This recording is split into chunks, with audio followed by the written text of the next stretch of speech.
Bula, Malolele, Talofa and Welcome to Season 7 of Episode 35 of Breakfast Bites by TEIVOVOsports.com, a wrap of Pasifika People's sports news on a bright and sunny Sunday morning, 5 November 2023, coming to you with tons of hanisi from the 180th meridian in the middle of the blue continent. In Rugby League, we told you so, Big Mal's Kangaroos were absolutely walloped 13-0 by the Kiwis in the Pacific Championship final yesterday in the heart of the Maori Kingdom.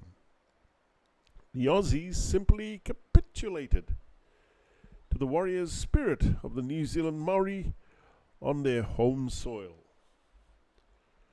The $66 million question today is whether the Fiji Bati will be able to overcome the fighting spirit of the Papua New Guinea Kumuls, seeking revenge for their toweling last week in Port Moresby. In our 2024 NRL preview, despite going deep into the finals this season, the Storm didn't look themselves for much of the year.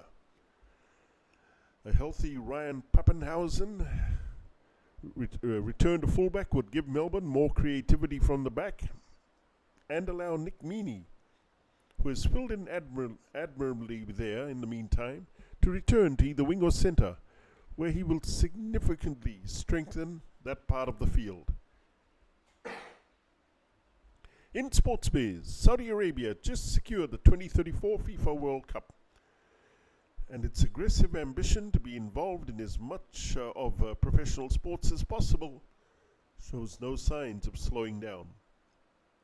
New reports say Saudi Arabia may invest billions of dollars into one sport to which it has no major ties, and another in which it's looking to expand. The Indian Premier League has held talks with Saudi officials about injecting as much as US $5 billion into the world's top international cricket competition, according to Bloomberg.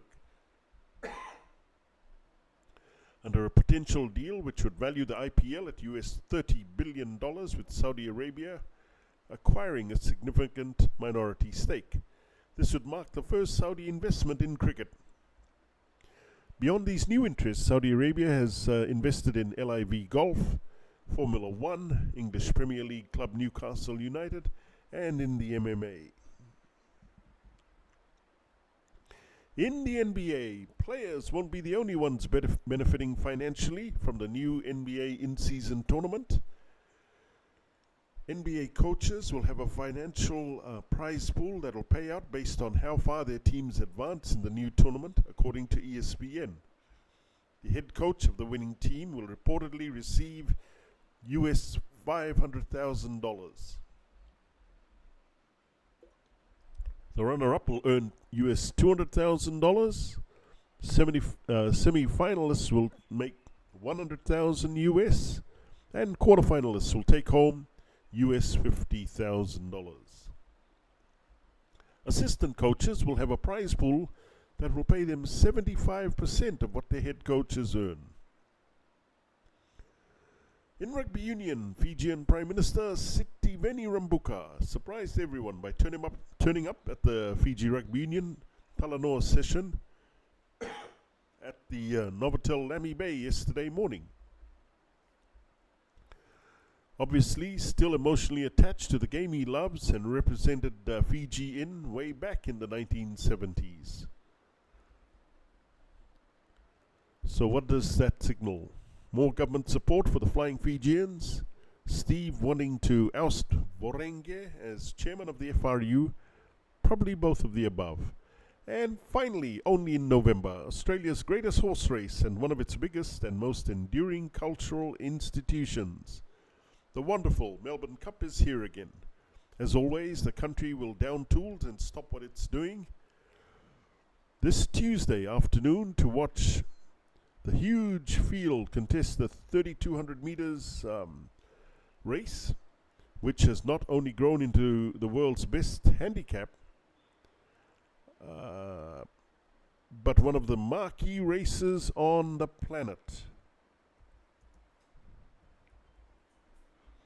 So watch this space for our world famous tips And that's a wrap for TEIVOVOsports.com.